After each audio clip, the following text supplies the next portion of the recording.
15절의 말씀 되겠습니다.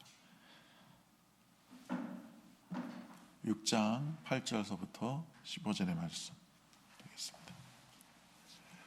스데반이 은혜와 권능이 충만하여 큰 기사와 표적을 민간에 행하니 이른바 자유민들 즉 구레네인 알렉산드리아인 길리기아와 아시아에서 온 사람들의 회당에서 어떤 자들이 일어나 스데반과 더불어 논쟁할세. 스데반이 지혜와 성령으로 말함을 그들이 능히 당하지 못하여 사람들을 매수하여 말하게 하되 이 사람이 모세와 하나님을 모독하는 말하는 것을 우리가 들었노라 하게 하고 백성과 장로와 서기관들을 충동시켜 와서 잡아가지고 공회에 이르러 거짓 증인들을 세우니 이르되 이 사람이 이 거룩한 곳과 율법을 거슬려 말하기를 마지 아니하는도다. 그의 말에 이 나사렛 예수가 이곳을 헐고 또 모세가 우리에게 전하여 준 규례를 고치겠다함을 우리가 들었노라 하거늘 공회 중에 앉은 사람들이 다 스데반을 주목하여 보니 그 얼굴이 천사의 얼굴과 같더라. 아멘. 예, 우리나라에 그 얼굴에 관한 표현이 많죠. 물론 영어에도 있습니다. 우리 흔히 이렇게 말합니다. 제가 얼굴을 들 수가 없습니다. 면목이 없습니다. 뵐 낯이 없습니다. 내 얼굴에 먹칠을 하지 말아라. 제 얼굴을 보아서라도 한 번만 부탁드립니다. 이런 표현들을 우리가 자주 씁니다. 자, 이 모든 것이 단순히 얼굴의 모양을 의미하는 것이 아니라 그 사람의 내면과 인격을 대표하고 있다는 표현인 것입니다. 여러분, 아브라함 링컨은 굉장히 못생긴 사람이에요. 아주 이상하게 생긴 사람이에요. 여러분 그 옛날 그 초상화나 사진을 보면 막 유인원처럼 생긴 그런 모습이에요. 하지만 나중에 아브라함 링컨의 얼굴은 아주 근엄하고 아주 따뜻하고 위대한 얼굴이 되었습니다. 아브라함 링컨은 얼굴 운명론을 거부했습니다. 그리고 그 사람 말하기를 얼굴은 타고나는 것이 아니라 만들어지는 것이다, 만들어가는 것이다, 이런 말을 했습니다. 그리고 아주 유명한 말을 했죠. 사람이 그 나이가 40이 되면 그 얼굴에 책임을 져야 한다라는 말을 했습니다. 그러니까 무슨 말이에요? 40 정도 나이가 됐으면 그가 인생을 어떻게 살았는지 그 얼굴에 다 나타난다는 거예요. 그래서 그 얼굴이 그 사람이 어떤 사람인지 어떤 삶을 살았는지를 보여준다는 것입니다. 스데반은 오늘 본문에 보니까 천사와 같은 얼굴을 가지고 있었다 했습니다. 이게 엄청난 은혜고 엄청난 기적인 것이죠. 지금 스데반과 사람들이 막 논쟁을 했어요. 뭐 이상한 수학이라든지 정치 논쟁 이런 거 하지 않았겠죠. 예수 그리스도의 복음, 예수 그리스도의 십자가 부활에 관해서 좀 논쟁을 했을 겁니다. 여러 지방에서 온 자유민들이라고 했는데 이 자유민들은 로마 시절에 세 종류의 사람이 있었어요. 노예가 있었고 자유민이 있었고 로마 시민이 있었습니다. 자유민은 뭐냐면 노예였다가 어떤 연고로 인하여 자유민이 된 사람들이에요. 노예에서 이제 해방되어서 자유인이 됐다고 그렇게 표현합니다. 근데 로마 사람들이 보기에는 그 자유인들이 별로 보기가 싫어요. 그 노예였던 사람들이니까요. 그래서 로마에서 다 추방을 해서 그 자유민들이 그 자유민 중에 이제 유대인들이 있었던 거죠. 그 사람들이 고향으로 이제 돌아온 것입니다. 여기서 말하는 여러 지방은 그 지방에 있었던 유대인들이 예루살렘으로 돌아온 것입니다. 거기서 이 스데반도 헬라파 유대인인 것 같아요. 이름이 헬라식 이름이니까요. 그래서 그 같은 헬라파 유대인들끼리 서로 복음을 얘기하면서 논쟁이 일어나게 된 것입니다. 물론 논쟁을 하는 건 좋지 않습니다. 복음은 선포해야지 자꾸 논쟁하면 안 되죠. 그러나 여러분 잘 알다시피 헬레니즘은 엄청난 철학이 발달된 그런 곳입니다. 그래서 그들은 자주 철학적 논쟁을 하고 그랬죠. 바울도 한번 고린도에 가서 아테네 가서 그 아테네죠. 아테네 그 철학의 본거지 소크라테스와 플라톤이 있었던 그 아테네에 가서 철학적 논쟁으로 복음을 전한 적이 있습니다. 근데 논쟁을 하기 때문에 바울도 실패한 적이 있죠. 그래서 그 논쟁을 하는데 스데반의 지혜가 너무 놀라우니까 논쟁이 안 되는 거예요. 그러니까 이 사람들이 화가 나니까 사람들 거짓 증인을 사가지고 스데반을 모함했습니다. 저 사람이 우리 율법을 깨부시려고 한다. 이 성전을 무시한다. 그러면서 그 스데반을 거짓말로 고소를 한 겁니다. 여러분, 우리가 인생에 살면서 제일 분노하게 되는 일 중에 하나가 억울한 일을 당했을 때예요. 내가 하지 않은 말을 했다고 사람들이 퍼뜨리고 내가 하지 않은 일을 했다고 하면서 나를 고소할 때 너무너무 분노하게 됩니다. 근데 스데반은 오늘 그런 거짓 증언을 듣고도 스데반은 분노하지 않았습니다.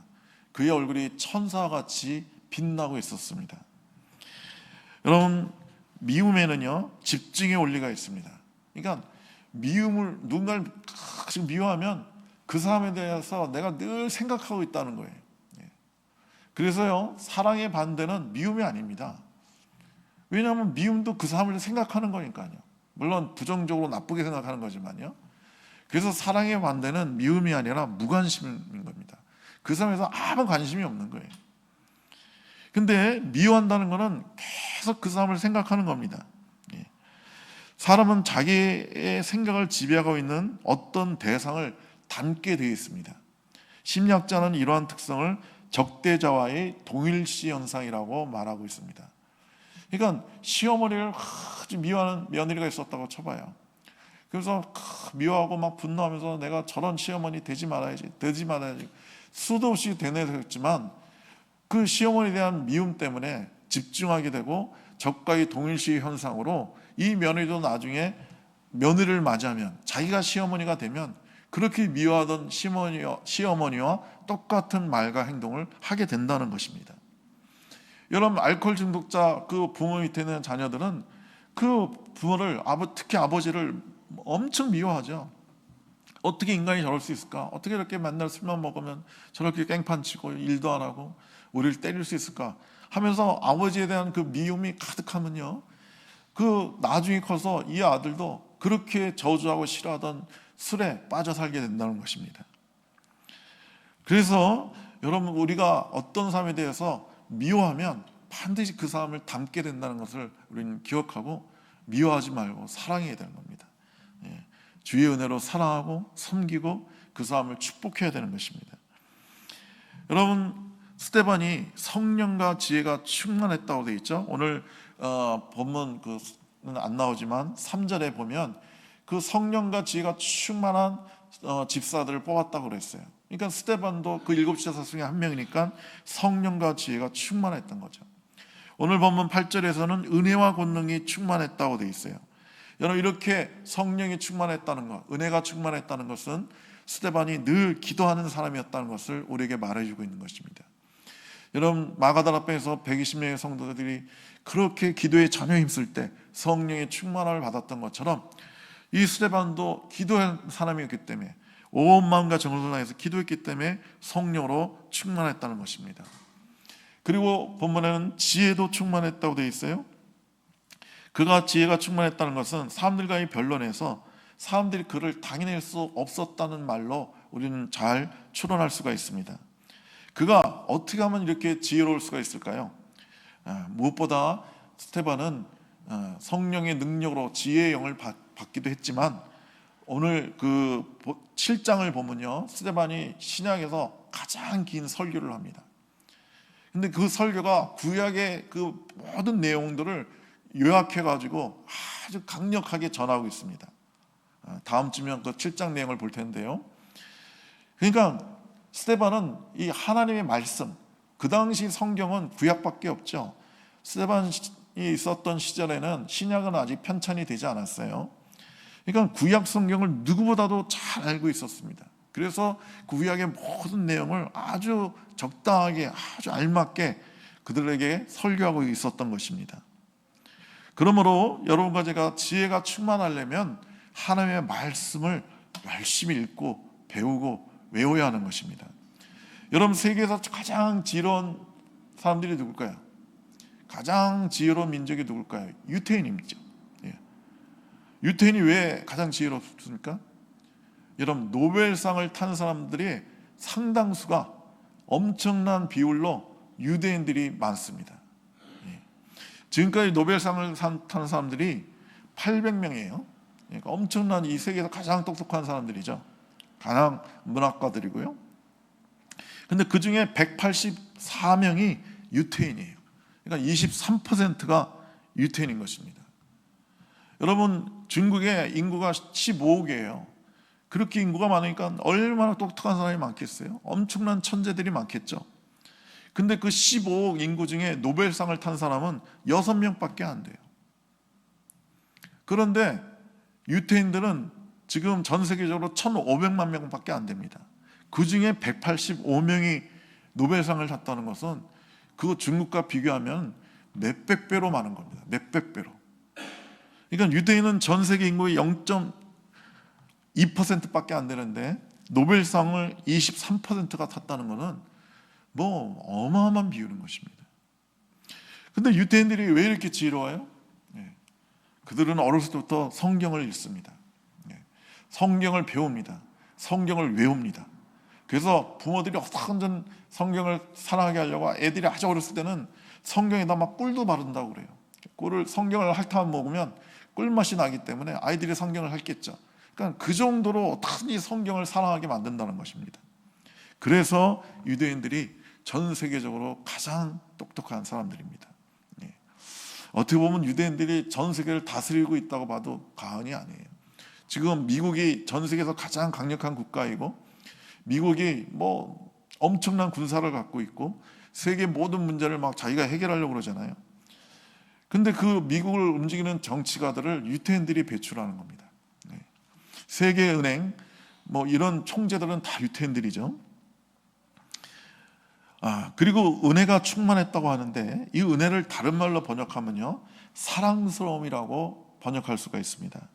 그러니까 스데반이 은혜가 충만했단 말은 그 안에 사랑이 충만했다는 거예요. 너무너무 사랑이 충만해서 모든 사람을 사랑하고 섬겼다는 거예요.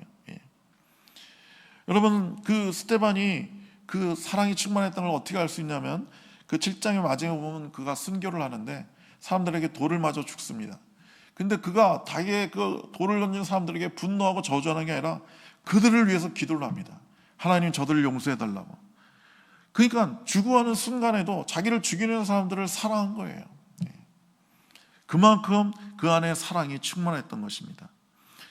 스데반은 동시에 권능으로도 충만했습니다. 오늘 스데반을 통해서 놀라운 큰 기사가, 표적이 민간에서 행했다고 8절에 나오고 있습니다. 그러니까 스데반이 제자들처럼, 사도들처럼 아마 치유의 역사를 많이 일으켰을 거예요. 치유 사역을 많이 했을 겁니다. 그러니까 이 민간의 이런 큰 기사라고 표현한 거죠. 그러니까 스데반은 엄청난 하나님의 능력도 충만했던 겁니다. 그러면서 동시에 그 강함이 있으면서 동시에 그 안에 한없이 부드럽고 겸손하고 따뜻한 심령이 있었던 거예요. 그래서 얼굴이 천사같이 빛났던 것입니다. 여러분, 그리스도인의 특징은 온유함입니다. 그리고 기쁨입니다. 그리고 능력입니다.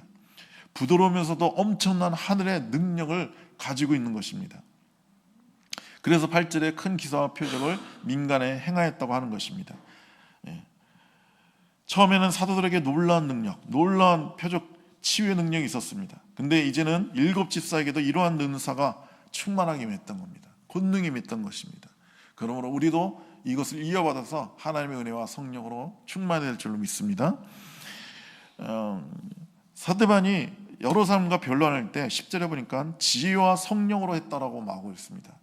여러분, 안 믿는 사람을 대할 때는 성령이 먼저 나가면 안 돼요. 지혜가 먼저 나가야 됩니다. 그래서 그들에게 알아듣기 쉽게 그들의 언어로 그들에게 복음을 전해야 되는 거예요. 여러분, 3절에서는 이 순서가 바뀌어요. 성령과 지혜가 충만한 사람이에요. 교회 안에서는 성령이 먼저입니다. 지혜는 그 다음이에요. 그러나 안 믿는 사람들을 대할 때는 성령이 먼저 나가면 안 돼요. 여러분, 안 믿는 사람 만나가지고 내가 오늘 기도하는데 성령께서 내게 말씀하시는데 환상을 보이시는데 너를 만나서 천국의 복음, 영생의 복음을 전하라고 했어. 막 이렇게 얘기해버리면 상대방이 상당히 부담을 느끼게 되죠. 뭐 성령이 뭔지, 뭐 환상을 봤다는 건 뭔지, 하나님의 음성을 들었다는 건 뭔지 아주 부담스럽고 이해할 수가 없는 말이란 말이죠. 그럴 땐 지혜로 말하는 거예요. 실수가 그렇다 할지라도 그 사람한테는 번역을 해야죠. 통역을 해서 오늘 내가 네 생각이 많이 났어. 그래서 내가 보고 싶더라. 그래서 내가 너를 찾아온 거야. 그리고 너에게 내가 정말 좋은 말, 정말 내 삶을 바꾼, 나를 치료해준 그런 말씀을 한번 전하고 싶어. 한번 들어보겠니? 이렇게 부담 가지 않게 그 사람의 언어로 얘기를 해야 되는 것입니다. 스데반은 마태복음 10장 16절에서 주님이 제자들에게 보내실 때 부탁하신 그 말씀대로 사역을 한 사람들입니다. 마태복음 10장 16절에 보라 내가 너희를 보냄이 양을 이리 가운데 보낸 것 같도다. 너는 뱀같이 지혜롭고 비둘기같이 순결하라고 말씀하셨습니다. 뱀같이 지혜롭고 비둘기같이 순결하라고 하셨어요. 여기서 뱀은 지혜를 상징하고 비둘기는 성령을 상징합니다. 스데반은 지혜와 성령을 말했다고 그랬어요. 그러니까 주님 말씀하신 뱀같이 지혜롭고 비둘기같이 순결한 것이 스데반에게 그대로 역사했다는 것입니다. 여러분, 스데반은 성령 은사를 말미암아 인간의 지혜를 뛰어넘는 지혜로 상대방의 허점과 상대방의 잘못된 심적 동기와 삐뚤어진 양심과 논리를 꿰뚫어서 파괴한 것입니다. 뱀은 사탄을 상징하기도 하죠. 사탄은 지혜의 왕입니다. 상대의 약점을 깊이 아는 힘이 있어요. 스데반은 사도행 7장을 보면 변론의 대상들이 잘못을 깊이 찌르고 자기들 스스로 잘못된 것을 자각하도록 그들에게 지혜롭게 말을 전했어요. 여러분, 그리스도인들은 이런 지혜가 있어야 됩니다. 이것은 하나의 은사로서 성령 충만해서 받을 수 있는 힘이에요. 또 비둘기같이 순결하다는 것은 성령의 품성으로서 그들과 논쟁할 때 마음의 동기가 아주 순수하고 순결했다는 것을 의미합니다. 우리는 흔히 남과 변론할 때 불순한 동기가 마음이 많이 생기죠. 자기의 지식을 은근히 자랑할 수 있는 그런 자기의 배경, 내가 하버드를 나왔다, 서울대를 나왔다, 그런 얘기를 한단 말이죠.